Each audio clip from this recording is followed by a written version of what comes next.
Cari amici sportivi, welcome yet to another edition of the Milan Weekly Podcast. Here we talk everything Milan, the good, Steve. You're sporting a new do. Looking fantastic. New news. Stevie P with the new hairdo, Vinny T, where we talk everything Milan, the good, the bad, and especially the ugly. And well, we're not professionals. Nor do we pretend to be. Guys, we got somebody waiting on the other line as a special guest directly from Milan, and he's not sleeping, and we need to get the show on the road. We're going to talk about the anger, we're going to talk about table smashing, but Steve, please, because Presidente might think that, we like to skip presidential points or this and that, but the presidential perspective, that we never skip. Never. Correct? Steve, please, put us all in perspective, paint us a picture how these presidential points came. To our thousands and thousands of listeners, as you all know, we are Canadian, and winter is coming to a close, ladies and gentlemen. When winter comes to a close in Canada, we summarize. Summarize? Summarize. So basically, we're getting rid of everything winter. The boots, the coats, the shoes. We're bringing them out of the closet. Mm-hmm. Running shoes to work. Track suit. T-shirts. And Presidente, he was in summarized mode, ladies and gentlemen. Like sandals and socks? Oh yeah. He brought out the brown leather sandals where, just your first three toes show. The Jesus sandals. No, not the Jesus ones. Everybody knows which sandals I'm talking about. The three. The three. He brought those out. The Canotier came out, the fresh pack. Not the ones from the winter, ladies and gentlemen. First Lady brought out the A1 Canotier. Wife beater for all you English folks out there. Presidente was getting summarized. The Hawaiian shirts came out. Hey. He took out even the silk shirts, the ones that gently rub his nipples. Like, and a colana just hangs over there. who wears silk shirts? Presidente wears silk shirts. And as he's summarizing himself, this As is how he's summarizing and he's taking out everything, he's preparing his pots for Il Giardin. The little plants that have been harvested in his beautiful underground garage lodge. Assimente for a little bit of peperoncino, a little bit of tomato, a little bit of cipolla, a little bit of cucumber. a bit of everything. Everything. And as he's preparing this beautiful garden of his that he's going to be, summarizing the whole house, and this is how the presidential points And came to be. Presidente makes his own mulch. He does? Yes, he does. Obviously, he's not going to go buy that kind of stuff, right? So, thank you very much once again, Steve. And no further ado, this guy, right, Forza Italian football, he's always having these videos that they show after every game. I wish I had this guy's life, right? So let's go directly over here on the WhatsApp machine. We're going to do call. Start voice call. Yes. Oh, the European See, ring. and that's just to prove that he's from Europe. Yes. Dov? Hello. He's here, Mr. I call him Shavani because it's back in the WCW days. He was an announcer. People know him as Dov Schiavone. I call him Shavani. Shavani, guys. Forza Italian football. This is the guy that, with his friends, always after the games, they're always at the games. It's a beautiful sight. I want to be his president. He must have the big money, the president over there, sending them to games, probably in luxurious seats. Dov. But I'm pretty sure, Dov, you don't have a silk shirt. No, Presidente wears his silk shirts, No. but Shavani doesn't. Welcome to the Milan Weekly Podcast. Thank you for staying up. He's got a plane to catch in half an hour. Look, what a trooper. What a trooper, right? And before I'm talking over here, I'm not even have the presidential points. How are you, though? Yeah, very good, very good. Not tired at all. You put the energy back into my eyes. Ooh, well, look at So, that. yeah, everything's good. And wait till you watch the podcast tomorrow or on the plane we'll give you a sneak preview. We'll give you some plane material. I have a special presidential perspective for you just to amuse you and all the plane goers. There we go. And Dov, before we get into these points, I did talk about a bit of what you do, but why don't you plug yourself? Tell us where we can find, whether it be your videos or your website. Plug away. Well, probably the guys that listen to your podcast probably know me best from ForzaTimeFootball.com, like you said. I also do stuff for La Liga, for Spanish football, on Marca, on their English site, and kind of have worked for like a Gazzetta dello Sport in the past as well. So if it's Italian football you want, go over to Forza Italian Football, and if it's Spanish football you want, then go over to Marca.com as well, and you'll get all the stuff there. Yeah, guys, and it's pretty. I was telling him the other time I was on his podcast. I love those little, couple of minute videos, just giving us like a little recap of sneak peeks, and we really like it. And keep up the good work. One of the I know I'm not on like you, Steve, that I read all these different ones. But I read them all. I'm always on Dov's site. Yeah. I know that Dov reached out to us, and he was one of the first to put us.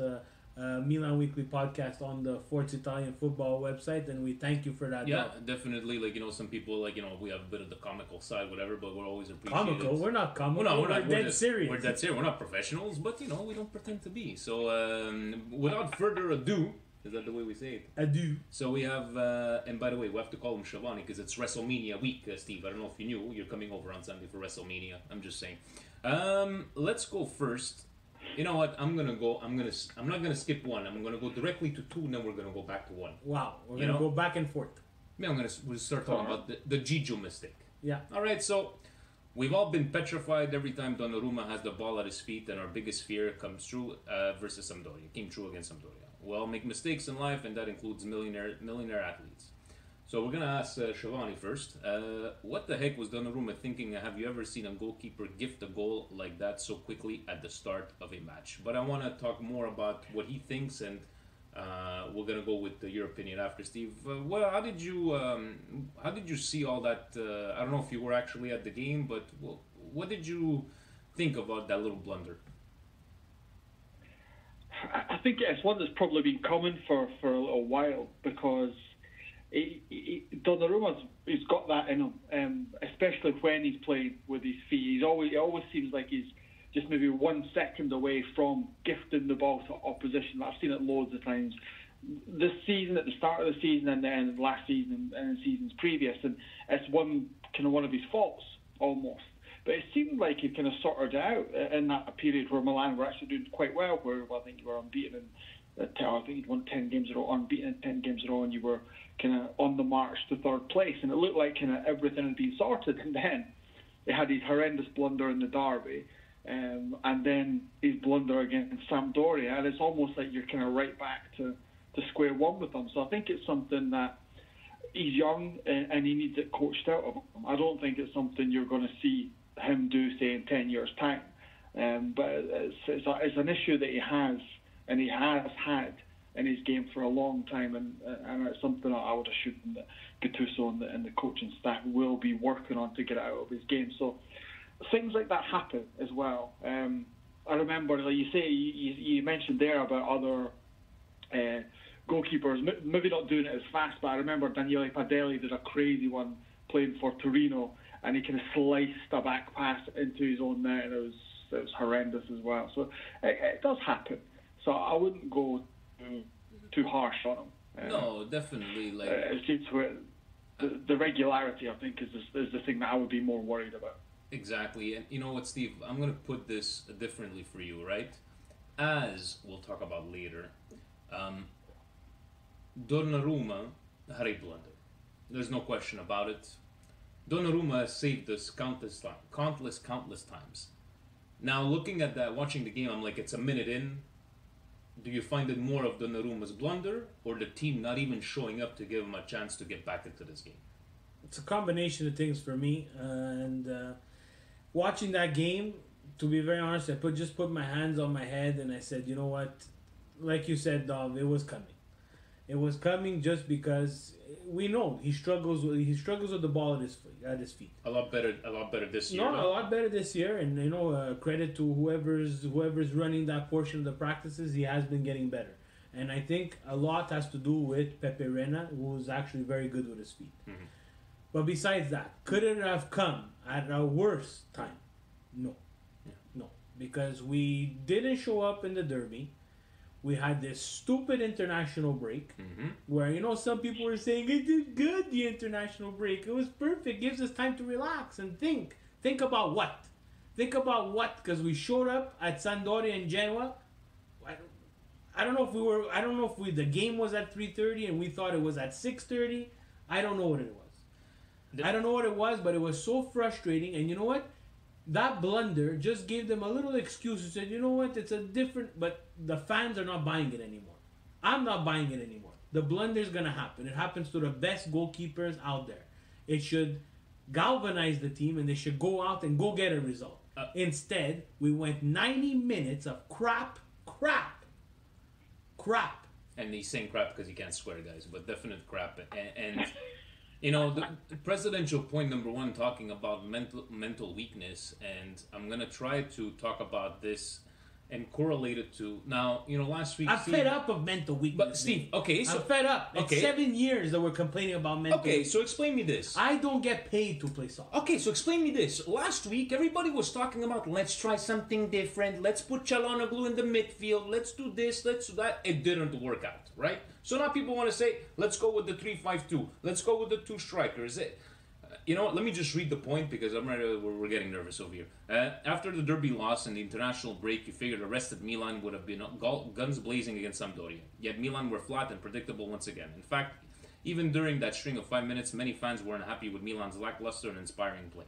He's got a two-part question, President. Of course he does. Dov, to you, how concerned are you that at this critical time of the season, when Milan should be raising their level of play to hang on to that fourth spot, Milan seems like they are regressing? And if your head is not in the game, everything falls apart from here. How could he's all over the place with these questions. I love it.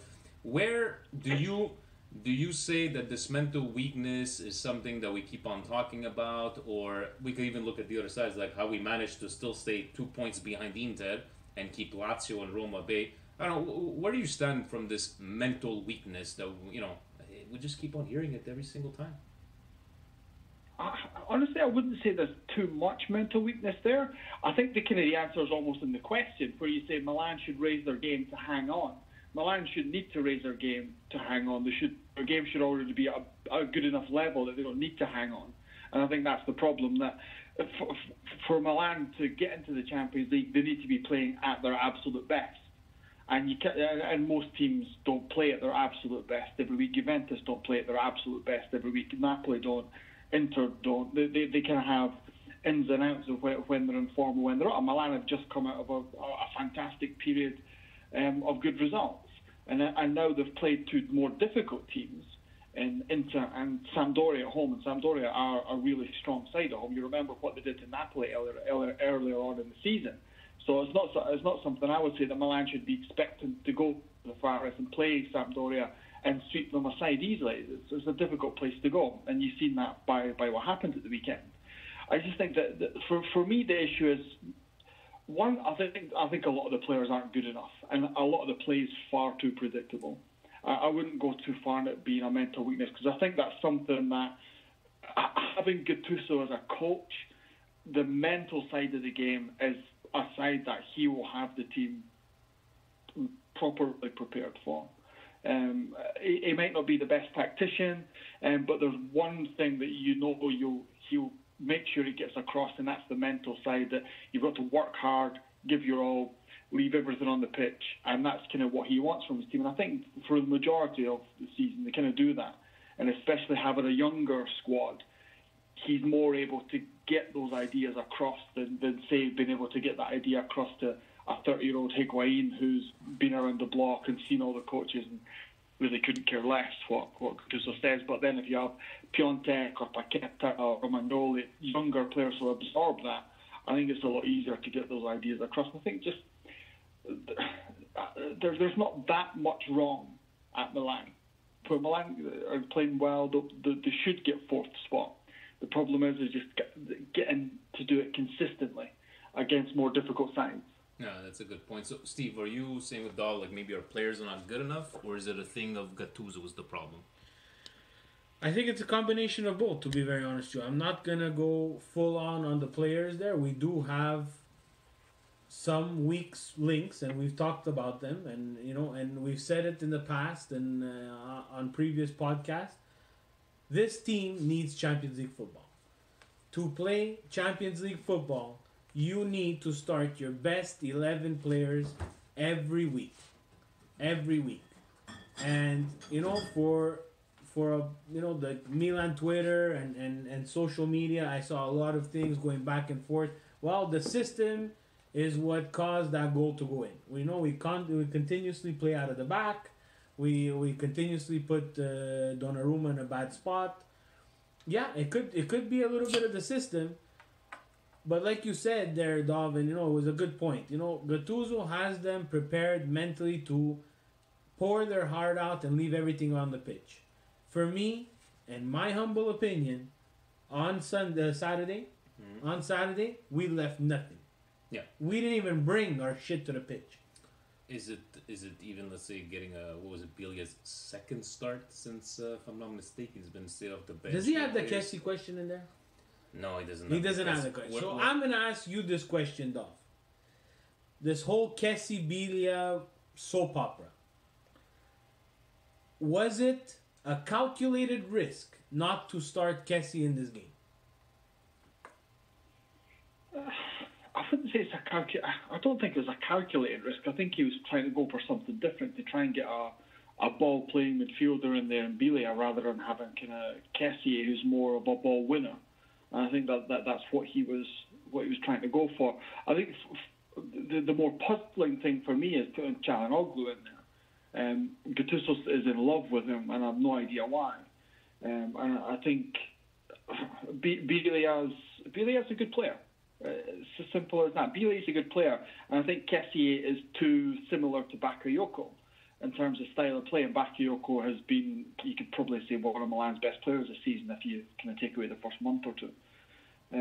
So it's difficult. It's a difficult decision for Gattuso to make.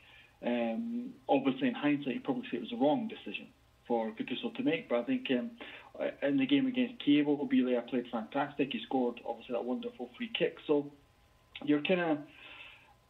He would then be asking what he needs to do to get in the team after having a good performance and scoring a goal, and then to be dropped kind of 2 match days later. And there also could have been a little bit of the fallout of the argument between the pair of the derby as well. I think which may have forced Gattuso's hand a little bit in terms of not playing them together and keeping them separate. I think nobody knows exactly what happened there. So. No, definitely, it might have something to do with that one. But I'm all for trying to change up stuff, though. Taking out 2 of your starters like a Kessie and a Paquetá that have been playing pretty good the last couple of them. Anyways, I don't know. He talks about fear of the final third. How many times do we have to talk about the fear of the final third? There's no fear. We don't know what to do in the final third. Watching Milan pass the ball around, building from the back, has been brutal to watch, especially with nobody really trying to do anything with speed and take on an opponent one-on-one to attempt a deke. When Milan finally gets in the final third, they look like a deer in the headlights, and Piątek has been double marked and isolated. It seems the players are not having fun and feel like they've been drilled to stay compact and not concede goals versus being creative and goal score. Steve, to you, is Gattuso right to use the safe tactical approach given the quality of the personnel on hand, or do you feel he has underestimated the offensive potential of the team? I don't know. I think Gattuso just doesn't know how to play attacking football. I don't know if he can set up a team to play attacking football. It seems that Paquetá could be the player to help us, like, with the creativeness and, going, like, the services he was given to Piątek, but you're not gonna... Creative players need to be creative. Creative players do not need defensive responsibilities. You have horses in the midfield, Bakayoko, Kessie, so on and so forth, who are going to do the dirty work. And they're going to have to do the dirty work for the more talented, if you want to say it, offensively talented football players like Paquetá. Mm-hmm. If you are asking Paquetá to win balls and play in the final third and have the legs, then let's not even consider that he already played a full season in Brazil. I'm sorry, it's not going to work. And it's the same thing for like Kessie. How many times have I said to people out there, Kessie is a ball winner. If you put him in the midfield and he is there to win balls, he will be the best ball winner. Mm-hmm. But if you're asking him to win balls and to make that key pass going forward, you're not going to get the best Frank Kessie. So, on that note, Dov, I'm going to ask you, right, because it touches a bit through point three and point four. Against Udinese at home, if you had to make a tactical change, would you go with let's say, a 4-4-2 with starting Cutrone and Piontek? Or do you give any validity to these 3-5-2s we've been seeing, 3-4? Well, like if you had to change to be on the safe side, would you do 4-4-2? Would you strike both? Would you start both strikers up? And this is like we like giving you curveballs. So this is what we do with all our guests. We come up with our own questions. Right, the thing is that there's a formation that I can't think Gattuso trying this season. A 4-2-3-1. I think Milan have the staff to be perfect at a 4-2-3-1. You have Kessie and Bakayoko. I would get rid of Bilia. Have Kessie and Bakayoko. You can have Çalhanoğlu behind Piontek directly in the middle where he wants to play, where he likes to play. Paqueta on the left, Suso or Castillejo on the right. I think that would be a lot more effective because Milan's problem is, one, they're far too predictable going forward. Suso does exactly the same thing. You know what Suso's going to do when he gets the ball. Piontek is a good striker, but he needs service to be good, and he's not getting that. And Castillejo is a decent winger. He runs around a lot, but in terms of quality, I'm not really sure it's there. And Çalhanoğlu playing either in the left or midfield or on the wing, it just doesn't work. And I think he needs to be a more effective in an attacking sense. He needs to change up how he sets up the forward line. And then the forward line need to step up themselves because they're not creative. And that's a massive problem. They're just not a creative forward line. You know exactly what they're going to do, and if you know what a team's going to do, it's easy to defend against. And when Milan have come up against the better teams, they struggle, and that's because they're predictable. So I would change it to give them more personnel and give them more options in the final third, which you would hope would kind of bring out a bit more from the creative players, because they can have more options, more other players to pass to. Because like Steve said there, you're asking kind of Kessie or Bakayoko or Bilia to be an extra man in the final third and kind of make those kind of late runs into the edge of the box, and that's really not their game. So put Çalhanoğlu there and make him the guy on the edge of the box and see if that can improve his form a little bit. Or even put Paqueta there, just give them more options, and I think that would. It's a proven. You would start seeing the goals coming back. Yeah. How many times have we heard that? It's a proven fact. You need a funnel in the transition game from defense to offense. You cannot expect that same person who's going to break up the play to be that funnel 20, 25 yards down the field. Yeah. It doesn't make sense. I see it here from North America. I live in snow for 8 months out of the year. 8 months. I am not a soccer expert. I love the game. I watch it. But you pick up on these things. You see all the other teams. They have that creative player who doesn't have so many defensive responsibilities. And he's more fresh in the final third. And he can do a little bit more. I bet you, and Dog, correct me if I'm wrong, if we start 6 strikers, we will still manage not to score a goal.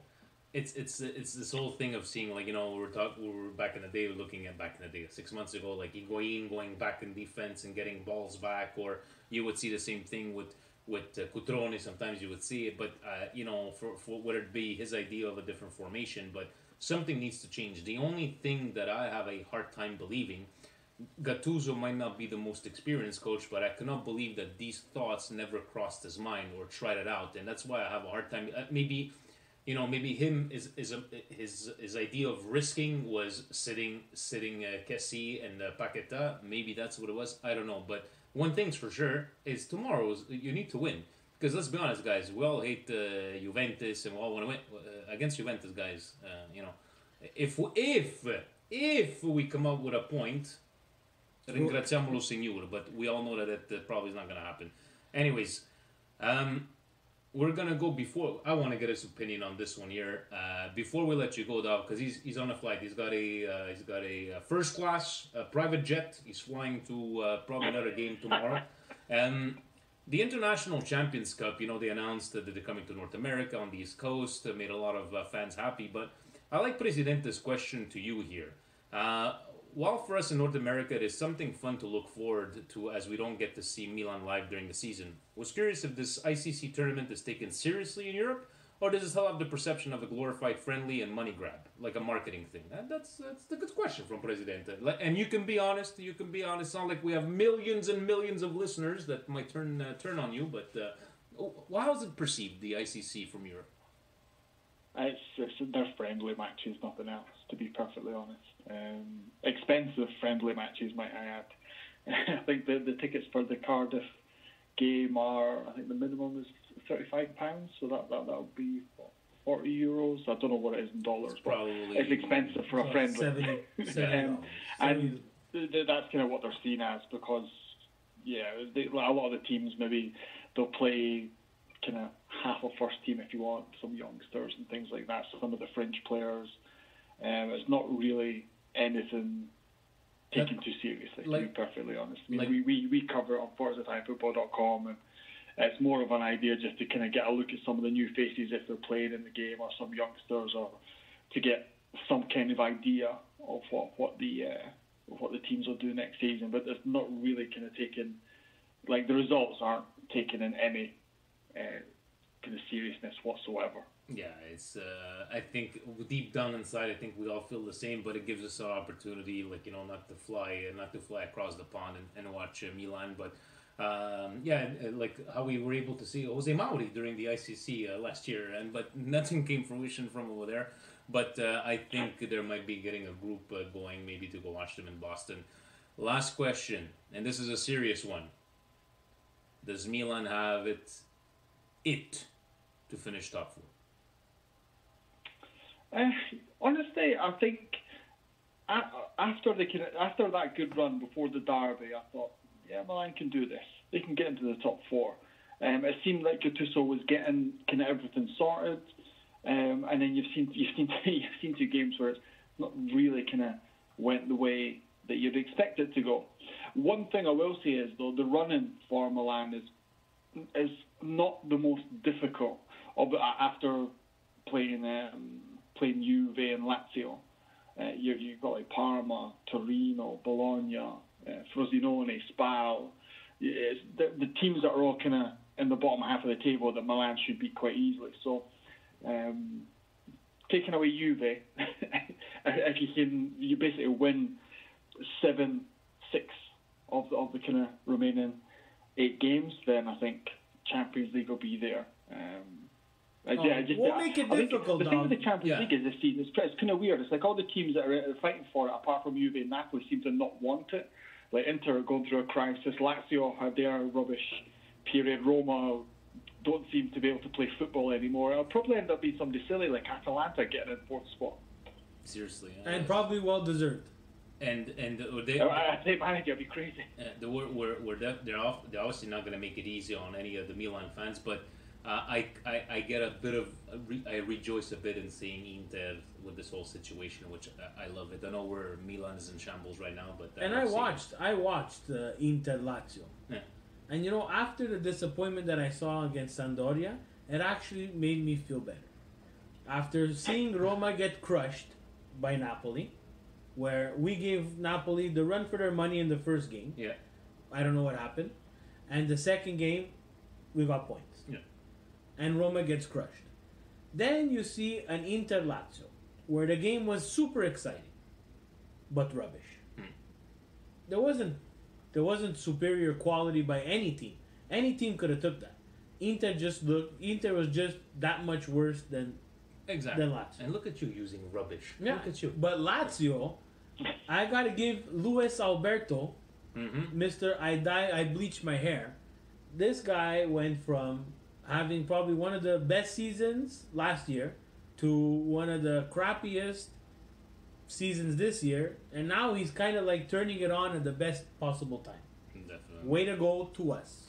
And before he leaving on a jet plane, Dov, once again, please, thank you. Not only for coming on tonight at a late time for you, thank you for being one of the first website to actually put us on there to give us some sort of credibility. We appreciate it very much. But plug away, man. Where can we find the website, the Twitter machine, the Facebook machine? Go ahead. This is your time. There you go. Now, well, very first of all, it's a pleasure. We were at the time we were kind of looking for club specific podcasts and things like that, and yours is the best Milan one. So there you go. There's our compliment. He's putting us over. He's putting us over. It's the rest of me week, so I have to. Yeah, but ForzaTimeFootball.com. You can follow me on Twitter at Dovschiavone, but I'm not really a Twitter person, to be perfectly honest. Serie A FFC on Twitter as well for the website, and then there's links to all the rest, Facebook and Instagram and everything, YouTube, the lot. And we've got a few. Well, actually, there's one. Actually, I'll plug that if you don't mind. We've got a couple of interviews up. We did one with Spal's captain Mirko Antonucci last week. Yeah. He was talking about kind of what it's like to be obviously a top striker in Serie A, the captain of Spal, and kind of what it means for that city as well. We did a couple on the women's players with them having their great attendance, and then we've got one coming up later on this week, I think, with a Sampdoria player. So look out for that. That's awesome. So guys, please give it a listen, and always I love it because it's always straight down the middle, always reporting facts, none of this BS. So keep up the good work. We'll keep on reading. Dov, thank you very much. Shavani, and go have yourself a wonderful flight, and keep doing those videos and those posts for us, Keep doing what you're doing. Keep doing what you're doing. Thank you, and have yourself a wonderful, I guess, morning, yeah. See you, buddy. Morning, yeah. Thanks, guys. Absolute pleasure. Ciao, ciao. Have a good one. Ciao. What a guess. The president always comes through. Comes with the guests, through. huh? He's always coming through, very nice. And now look, they're putting these things on the Milan club chat. April Fools. Hold on, what did he write? I am April getting Fools. enough playing time at Milan. Inter have a project I believe in, and April Fools. April Fools. Let's get serious. Steve, I know you weren't able to make it on Saturday, and I think it was a good thing because it was me, Marco, and Tommy, just us three, having a good time as they're walking in. Me, I'm over there having a new cafe. Well, actually, it wasn't a beer, and they're outside. I'm gonna see the game just started. We sat down, we discussed, we watched, and nothing happened. Nothing. Changes. He seemed to like he wanted to adapt, bring in on the Couture. I don't know, Steve. It's my question to you, right before we get into the Twitter questions, is how is it that we went unbeaten for all that time, 2 games, and everybody's lost hope? Yeah. And I don't know. I didn't lose hope. I'm not losing hope, and I said it last week. I believe. I do believe. we have to. I would have been able to digest this loss a bit better if we played. We just didn't play. And that's the thing that pissed me off the most. Because of that international break, and I'm not going to say that if there was no international break, we were going to show up at Sampdoria and take points. No. Yeah. We're not even going to talk about the 2 penalties that should have been given to Milan because I don't even want them. And I wanted to talk to you about that. Colin from Milan. Colin's the best. He We love Colin. sent me a message on Facebook, and I told him I was gonna read it out, right? So I was like, "Hey, bro, just need to vent some anger here. What the frig is happening with Milan? As much as I love him, Gattuso needs to go. We need a coach that can take Milan back to Champions League glory. And while Gattuso doesn't have the players, he's not the coach to achieve this. Leo and company need to make some hard decisions and fast. Got from the last interview that Gattuso was already on the way out. We didn't deserve to win, but hell did we deserve to lose. Orsato was a piece of shit. The Piontek penalty was more a penalty than Politano against Milan in the derby, which I totally agree with that. Also, the handball incident in the first half. The last 9 games will be tough. And he was like, I was talking this and that challenge. He's like, Leo and Maldini need to use the summer transfer window wisely. Have been a defender of Suso in the past, but he's been very disappointing and like the creativity we need. The reason Gattuso plays 4-3-3 is Suso. Again, is another question mark that I've tried to support, but I'm finding it difficult. Then Rodriguez. We could even play Calabria. Rodriguez, I have no problem with him because he's been that constant for the whole year. That's my opinion. We could even play Calabria at left back and Conte at right back. I think it's time for major changes both in tactics and players. I want to see a 4-3-1-2 with Paquetá behind another one, the 4-3-1-2, with Paquetá behind Piontek and Cutrone, 4-2-3 on the Christmas tree.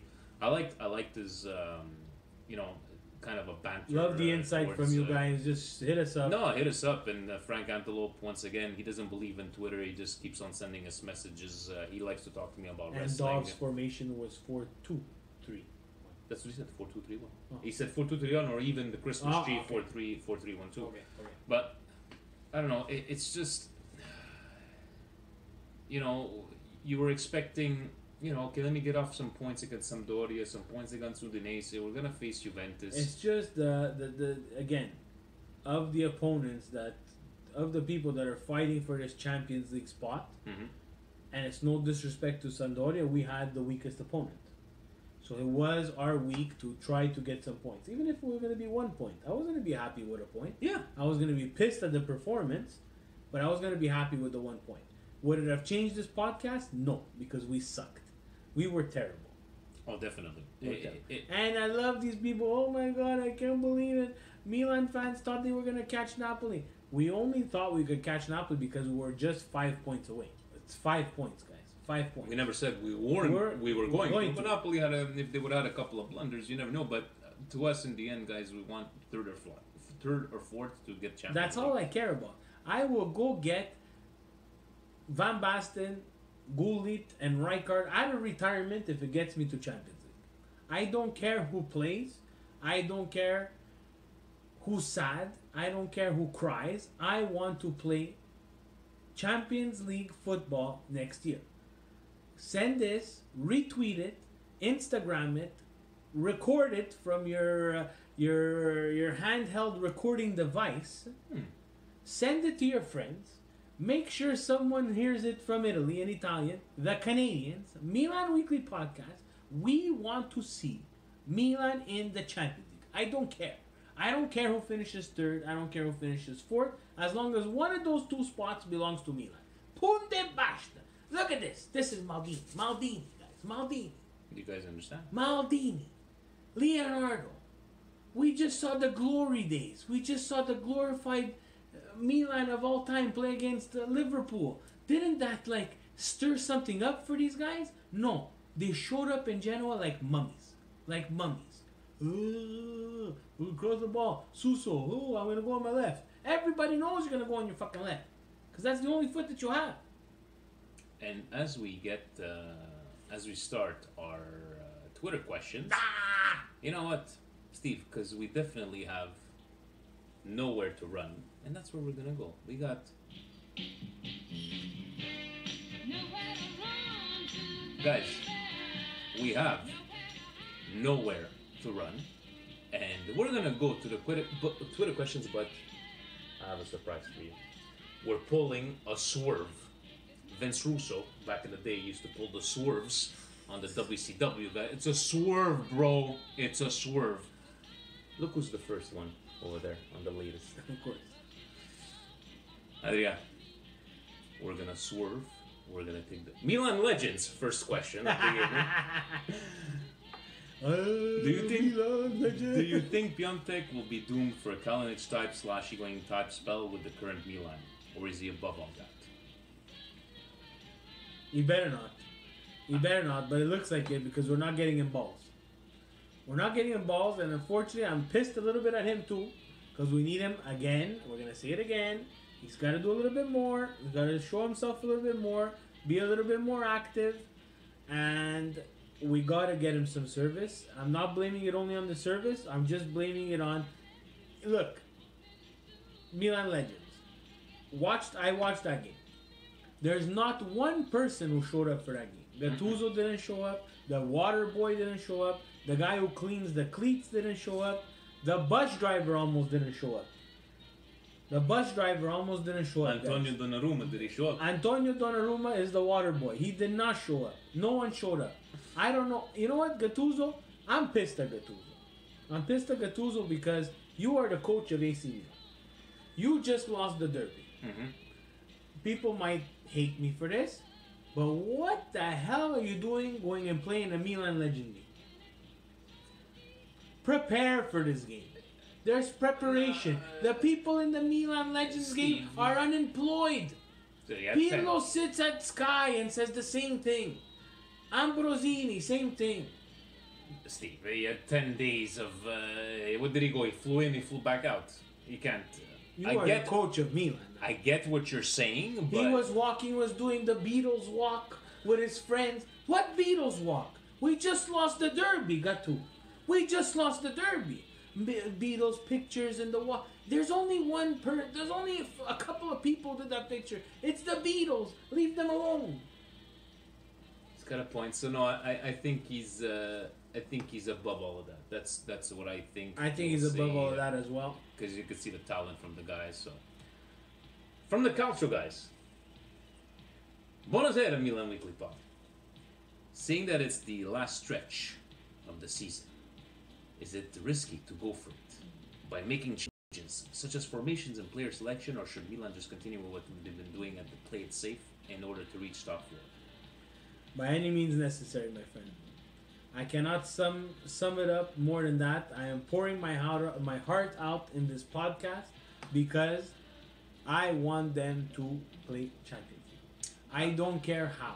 I don't want it to end. I don't want it to be something in the last week of the season. We need to collect maximum points all the time. I know against Juve it's going to be hard. You're going to lose. You might as well go for it. Give them a run for their money. You think maybe Tommy has an idea of what to do with this kind? Like, does he shoot? Do you think Tommy would shoot, or does he go with the safe tactics? Because we all know Tommy wants to change the whole team. He wants to change the whole team with no money. Tommy's Mr. Positive, right? Yeah. It's always we should call him on this one, or we should get another one. No, let's go a little bit more. Frank the Tank at Mulanista. If Milan and Gattuso part, out of all the available coaches, who would you guys choose and why? Keep up the good word, ragazzi. Mille grazie. Thank you. Frankie. Frank. I'm going to cut Vinny off on this one. Go ahead. You got to give me some choices. There's all kinds of available coaches. Which one fits Milan? That's a different story. Well, okay. Where are you going to go? Conte? Mourinho? Never. Forget it. Mourinho, no. We don't want him because he's a full-fledged Interista. And that's the only one where I would say hard, because he's come out and said it throughout the years. Like you want to say, no, he cannot Mourinho. be on you. He won't even come. Conte is not going to come. Conte's probably going to go at Inter. Because Spalletti ain't Spalletti's not going to make it. I don't know who's out there. Spalletti was able to lose this game and actually make people more angry than they were already angry at Icardi at the same time. Well done, my bald-headed, stupid manager that you are. He was talking about being an Interista on Sky with Beppe Bergomi on the panel. The guy bleeds black and blue, and you're talking Spalletti, coach of Fiorentina, coach of Rome, coach of Udinese, coach of Inter now, you mercenary, about being an Interista. I'm not even Interista, and I was disgusted by it. If I'm a snake, I would tomato his house. Did you? I did like Batistuta though when they talked to me about the whole situation. What did he answer? In my day, my wife didn't know nothing about the locker room. Like a nice little jab over there, nice little jab. Two Argentinians. And Mezzi had the same kind of question. When Gattuso gets fired at the end of the season, and he writes a bracket when and not if, who do you want Milan to get as a coach? Dream coach, realistic wild card. Dream coach. As a dream Ancelotti. coach, Guardiola. Ancelotti. Would you pick Ancelotti over Guardiola? Fucking right. Think about that. I'm thinking. Right now, at this moment, Yes. I will go with Guardiola. I'm sorry, because Ancelotti has proven over and over again that he's done his job, everything's good. And for him to be this far away from Juventus, no. And if Milan had a top team, maybe, but Napoli has a better team than Milan, he still can't get it done. So I would probably give it a chance to Guardiola. That's for me. Realistic.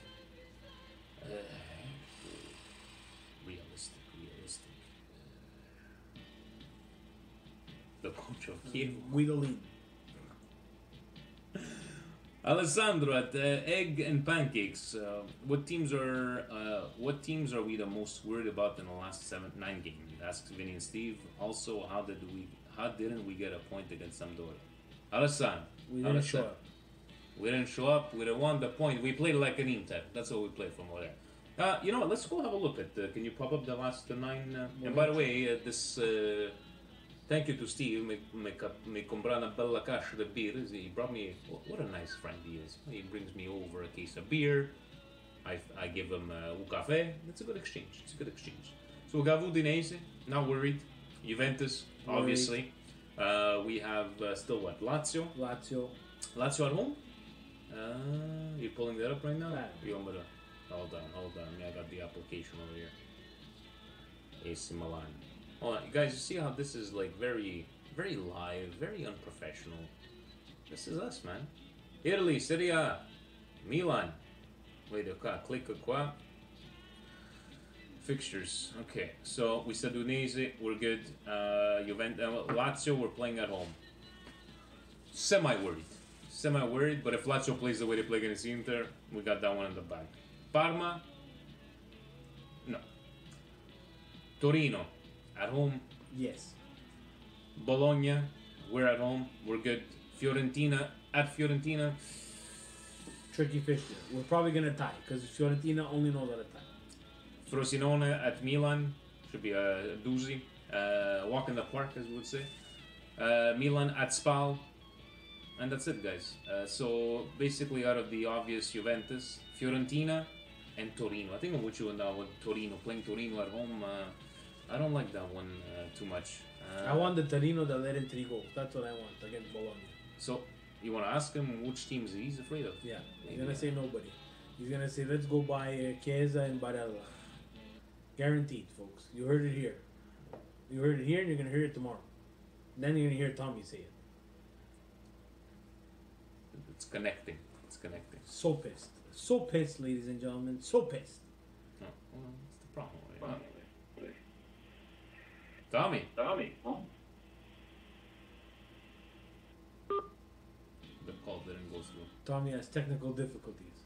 He's putting on the headset. Oh yeah, it's true. Yeah.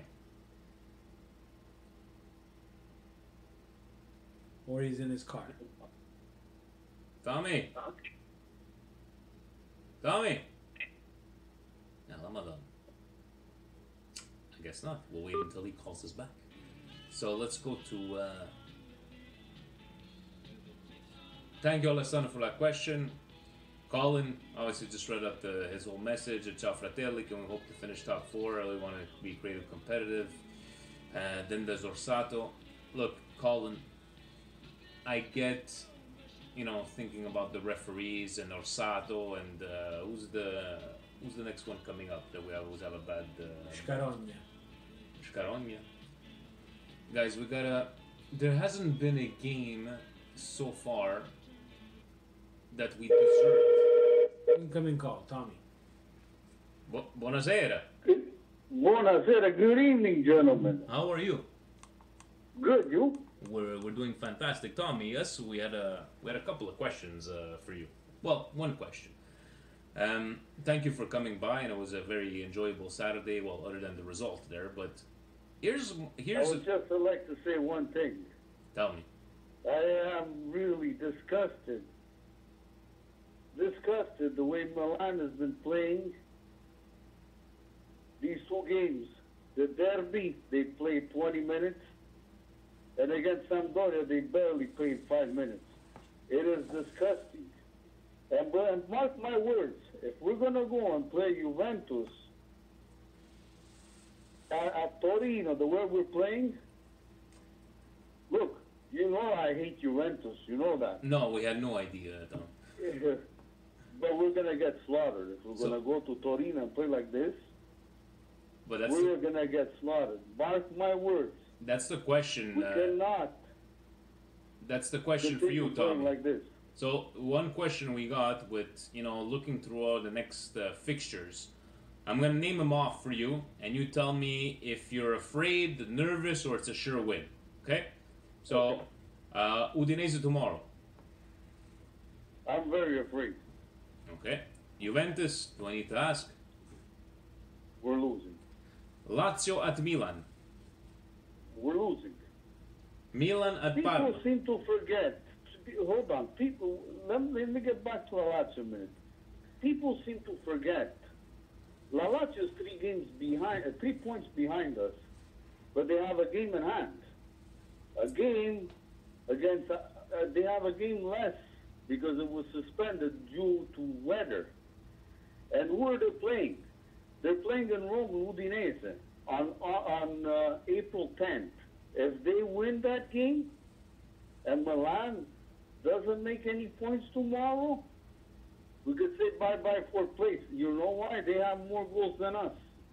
Okay, but before we get to that, so you're saying that we're gonna lose at home versus Lazio? I think we are. If we are playing the way we are right now, there's no way you're gonna beat La Lazio. Did you see them play yesterday against Inter? Yeah. Well, they didn't play that great Inter, so. No, but Inter wasn't sleeping either. Inter wasn't sleeping. Milan sleeps. So far. You don't know when they're gonna start waking up. So far, Steve, Tommy has said we're losing against Udinese, we're losing against Juventus, we're losing against Lazio. How about the Milan at Parma? I don't know. I'm afraid. Look, from now to the end of the season. He's afraid. He's afraid. You know what? Maybe because he knows that he spoke badly about Juventus and they went against what he said. Maybe he's pulling the reverse psychology right now. This is the Juventus administration who are paying off the referees to make us lose. No, Mose too, Steve. Yes. In Champions League, that is true. Yeah. So that is very true. So Tommy, I want to know one thing, and I want you to speak. But look, don't go too far away. I'm even gonna put it up. Montari. Remember when Montari scored? Yeah. How much more clear did you want it? Who disallowed that goal? The referee. See, he didn't see nothing. What does it tell you? What does it tell you that every time they play Milan, there's a penalty for Milan? They showed it even in December. 2 actions, which could have resulted in a goal. Referee didn't call nothing. Well, what does it tell you? Well, I can tell you. It's black and white. I can tell you one thing, Tommy. Bought. I can tell you one thing, Tommy. Everybody talks about the goal to Montari. But nobody talks about the fact that we were still a point ahead after that game, and we lost to Fiorentina at home, and that's why we lost the Scudetto. Who was the coach? Allegri. Yeah, and I'm merda. That's why. We had a coach would have balls. Okay, we would have won that championship. So Tommy, But since we had una marionetta che non c'ha le palle, and so today he still doesn't have non c'ha le palle, that man. So we're already running 50 minutes. We're already running 50 minutes. I want to have your yes or no answer, and I want you to answer if you were mortgaging the house on this answer. Is Milan making Champions League, yes or no? You want me to be frank? I want you to think you're mortgaging the house. Inter and Milan are both not going to make the Champions League. Both of them won't. So Milan and Inter are both not making Champions League. Exactly. I really hope. Exactly. I really hope that. I hope I'm wrong. Look, I'm telling you, I really hope I'm wrong. Hopefully. But do you guys really think, playing the way they are, they're going to make the Champions League? No. Come on. But it's been 2 performances. I say let's have a look at tomorrow's game and we'll judge from over there. They've been playing like that for the past 2 months. Against Sassuolo, they won, but they won by luck. We still won. You're playing one man. You're playing 10 against 11, and the last 10 minutes you're pressed in your own half, and you can't even come out. It's true. Thank God they won. They won because of Donnarumma their game. When they would have even lost. It's a good point. And Gazziris said it already on Friday. That's why Gattuso was saying that he doesn't know about his future. He said he has seen enough. But then again, Gattuso likes to play games. You know what that means? He has seen enough. I'm not gonna take any word from Gattuso because I think Gattuso likes to play his own head games. I'm gonna wait until tomorrow to see if we're gonna make this Champions League. But io ci credo, Steve ci crede, you, Tommy. Yeah, but look, like I said, I hope I'm wrong. I repeat again, I hope I'm wrong. But seeing the performance that they have been doing lately, I am afraid of playing. It could be anybody. Frozen. Even the last place team, because that's last year. Even last year, who did we lose against? Benevento. Everybody beat Benevento. We played Benevento and we lose. Yeah. Let's not bad memories. But Tommy, It seems like at the end of this year, where everything was going our way, we were getting to the Champions League, everything was almost done. It seemed we're running out of gas. and we're running out of time. You cannot do that. Tommy, thank you very much. Always the segment Tommy's Always a pleasure. Tommy It's time. always- Tommy I hope time. I'm wrong. I hope I'm wrong, but I'm saying I hope tomorrow we win. Now let's just start with a win tomorrow, and then we'll see from there. And But happy, you guys are great. I'm telling you, you guys are number one. thank you, and happy birthday, Arrigo Zacchi. Yeah, happy birthday, Rigozaki, and I'll see you guys on Saturday. We'll see you on Saturday, buddy. Have a Ciao. good one. Ciao, Bella. Ciao. You know, I'm gonna tell President that one of these days we're gonna have just Tommy as a guest Yeah. because he's just gonna take over the whole. Did you see Marcello? Sorry, Presidente. He took Dave to school for Milan Club Philly. You didn't see that? No. So our good friend Dave, you know, no pezzi pan even him. He asked, do you expect Milan to come out swinging against Udinese? Do we still qualify? Marcello, please put the hashtag. And then he answers back, better? And he gives him the game. Good for you. Good for you. I like that. President is laying down the law. Presidents versus presidents Yeah. fighting. Worlds are colliding, guys. Worlds are colliding. Trump versus Trudeau. Are we swinging against? Yeah, we're coming They out better. swinging. They better. And do we still qualify for UCL? You know where we stand on that one. And Dave, I hope so, man. Yeah. I really do. Doctor, we have a doctor, Dr. Talal here.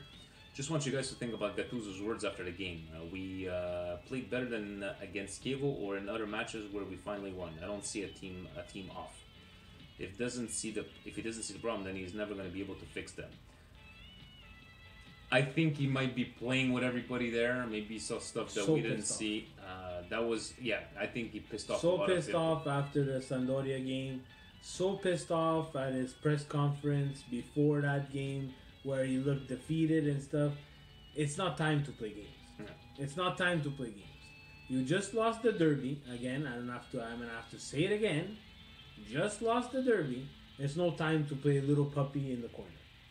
It's a good point. You know, I would have rather him have an episode where he flings a chair at a reporter than to have a conversation like that where he looks down and defeated. And Tommy mentioned it, he touched on it. Gazita said he's seen enough, which already, also that stirred the pot on what's going on, right? So did we need that before the Sampdoria game? Absolutely not. Could it have contributed to them coming out flat? It's a possibility. It's not an excuse, but it's a It's possibility. a definite possibility. This is kind of the song that I feel like whenever you come over, I drink alone. Because Steve never did. Oh, you had that one beer after the derby. Can I offer you a beer right now? No. Simon Coletti. In today's press conference, Gattuso hinted at possibly changing formation to a three-man defense and a trequartista. Do you like the idea, or is it too risky to change formation this late in the season? I'm all for it. We need to link Piatek to the rest of the team. I struggle with when they say, I don't have a- say three-man Three, defense, that's- and it just I get like this burning sensation over We here. get the indigestion. Right here. The indigestion starts to. It depends. It really depends though. It depends what he wants to do with the backs though. Simon, we agree with a change of formation. We were talking about that before 4-2-3-1. I would love to be more offensive and more creative. 4-3. Do we have the players? That's question number one. Question number two: will they be able Okay. to adapt in time? Okay, so let's do it right now. 3-5-2. You have who would you put your by? What are you gonna do? We're gonna bring back Zapata from the bench. don't know what he's gonna do.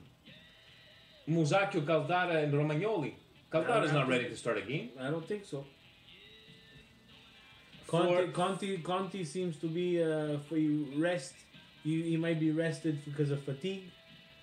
Gotta give it to him. It's very possible that he's fatigued. Let's go 4-2-3-1. This 3-man defense. Let's experiment. during the Not a summer. big fan of the 3-man defense just because I just don't think we have the personnel for it. Do I agree with a change of system to become a little bit more offensive and a little bit more creative? Absolutely. But there's a lot of X factors there. Andre from the Ukraine. Yes. The Ukraine. Isn't that from Shevchenko? Sheva. And I remember the Seinfeld episode with the Ukraine. Ukraine is weak. Ukraine is not weak. And the guy smashed the board of the wrist. Good. Hello, guys. You're doing a fantastic job. Keep it up. Thank you very much. Guys, if you have to choose two from Gazidis, Leonardo, Maldini, who should leave and why? It's a very nice question. We have to choose two. So we got to get rid of one.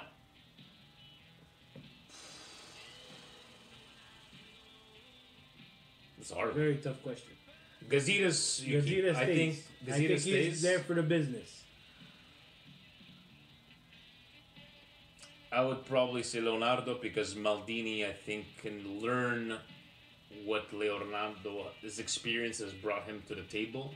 Gazidis, I think that's Gazidis no, because of his economic smarts and what he's proven in his past. I would like to know what exactly this role is split between Leonardo and Maldini. Yeah, Who does definitely. what? And then I'll be able to make a decision. I'm not going to say, hey, Maldini's untouchable because he just has to find the position that's right for him. Like Totti and Roma are going through the same thing now as well. Seems like I read something that he's looking for a bit more power in terms of decision making. I get it. Mm-hmm. Is he ready for it? I don't know. Same thing with Maldini, guys. We don't know. We gotta love the player. We gotta love the captaincy, the history, the bandiera. But is he ready? This is big money. This is major decisions for the future of this team. You gotta go to school. And one thing's for sure, he wouldn't take that role if he wasn't ready. I think he's proven for the last 6-7 years where he's been asked to come in and he didn't come in, right? Two left. AC Milan Guru, T Pepperoni. I love that name. T Pepperoni. Why are we so terrible? We are missing top 4 this season, aren't we? Are you Tommy? Are you Tommy in disguise? T Pepperoni is Tommy Pepperoni. And Ricardo Cornet, the last one. I think Gattuso will be sacked even if we get Champions League. We haven't played a good game for months, and now the results are drying up. Surely the board realizes we need a coach who has more tactical strengths. Love Reno, but next season we got to upgrade. What say you? So, Steve, does he get sacked even if we make Champions League? I think so.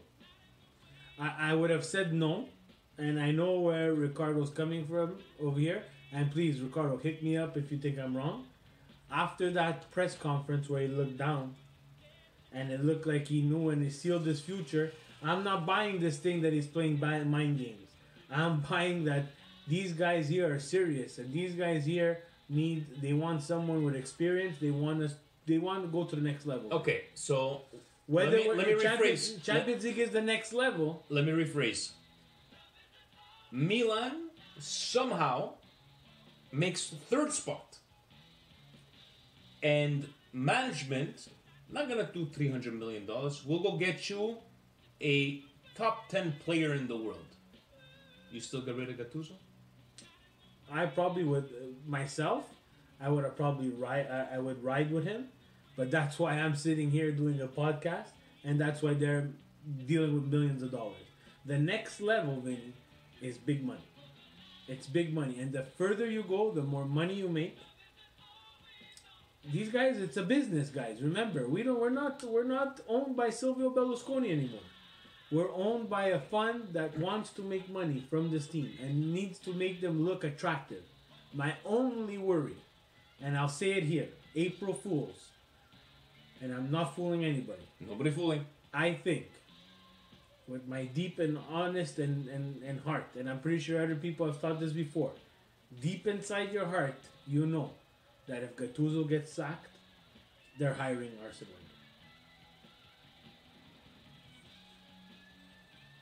Guys, I'm not even gonna respond to that one there. If I have to go get Arsene Wenger, I'm keeping Gattuso. Tomorrow, big game. I'm gonna be pretending I'll be working. We're watching on the application DAZN. Steve, you gotta. DAZN will be on this telephone at the bottom right hand corner, lying up next to my coffee, so I could watch the game. President, let's see if they can give us, like, every time that people sign up because of us, we get a new discount, something like that. Guys, thank you very much for listening in once again. Brioche indigestions, yes, we gotta get those out of the way. The indigestion of the week, Presidente went with, what do we got over here? Sorry, Presidente, we didn't want to skip throughout too much questions, but I knew it was gonna be past an hour from over here. But his indigestion was the whole team, the whole performance.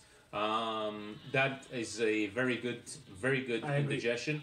I'm gonna go with Steve, something that you posted. That poor, was it the Empoli coach? That after Allegri came out and nobody was there, maybe one journalista. Terrible. And the guy was trying to, I think that was pretty embarrassing for an Italian media to not even show up at the guy's press conference. Even the Juventus who one. even recorded that?